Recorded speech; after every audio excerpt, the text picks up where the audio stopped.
collusion with Russia.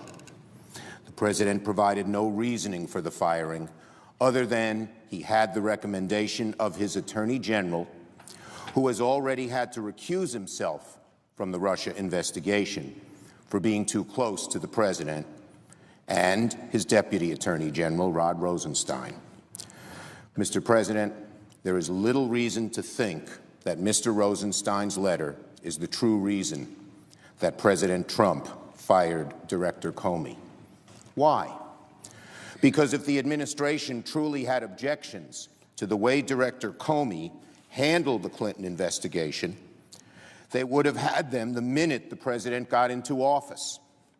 But he didn't fire Director Comey then. The question is, why did it happen last night?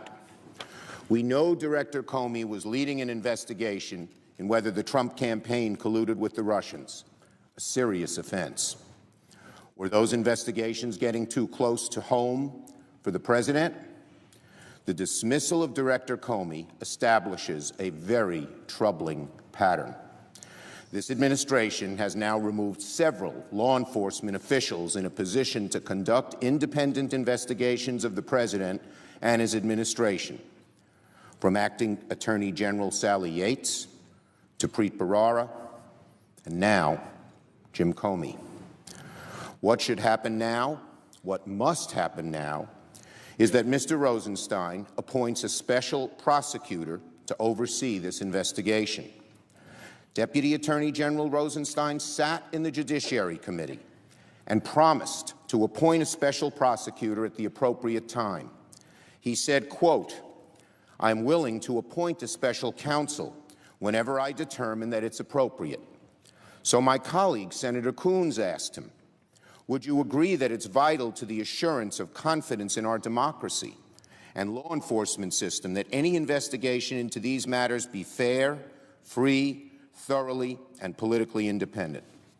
Mr. Rosenstein answered, yes, I do. If there was ever a time when circumstances warranted a special prosecutor, it is right now. Mr. Rosenstein already expressed concern that Director Comey damaged the integrity of the FBI. The Attorney General has already had to recuse himself from the investigation for being too close to the President. If Mr. Rosenstein is true to his word, that he believes this investigation must be, quote, fair, free, thorough, and politically independent, if he believes, as I do, that the American people must be able to have faith in the impartiality of this investigation, he must appoint a special prosecutor and get his investigation out of the hands of the FBI and far away from the heavy hand of this administration. Mr. Rosenstein has the authority to appoint a special prosecutor right now. He needs no congressional authorization. This would simply be a step that he could take, as outlined in the Department of Justice guidelines and in a law passed after Watergate, to get an independently minded prosecutor who would be insulated from various pressures. A special prosecutor is not subject to day-to-day supervision by the Attorney General or anyone else at the Justice Department. That means the special prosecutor would have much greater latitude in who he can subpoena, which questions they ask, how to conduct an investigation. The special prosecutor can only be removed for good cause, such as misconduct, not to quash the investigation. Third, there is built-in congressional oversight. Congress is notified whenever a special counsel is appointed, removed, or finished with the investigation. The appointment of a special prosecutor would be a welcome step in the right direction, but it is not the only action that should be taken. There are a great many outstanding questions about the circumstances of Director Comey's dismissal, the status of the executive branch investigation into the Trump campaign ties to Russia, and what the future holds for these investigations. So I will be requesting that the Majority Leader call a closed and, if necessary, classified session, all senators briefing. I will be requesting that the Majority Leader call a closed and, if necessary, classified all senators briefing with the Attorney General and the Deputy Attorney General separately, at which they can be asked questions. Some of the questions.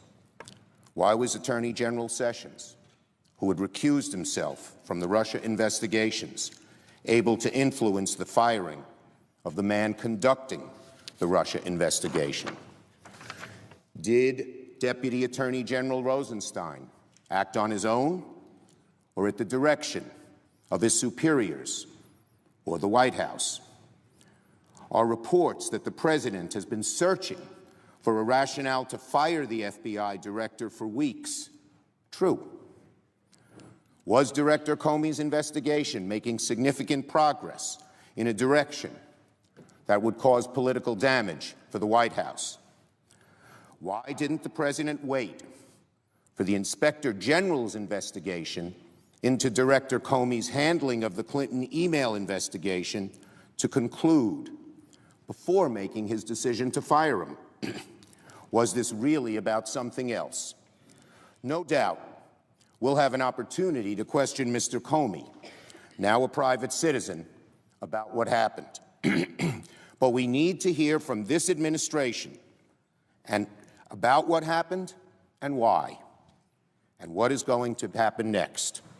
And that is why, again, I am requesting that the Majority Leader call a closed and, if necessary, classified all-sessions briefing with the Attorney General and the Deputy Attorney General separately, at which they can be asked these questions. I hope the Majority Leader agrees with me that we need to get to the bottom of this and get a handle on all the facts so that we can grapple with him. I remind him and my Republican friends that nothing less is at stake than the American people's faith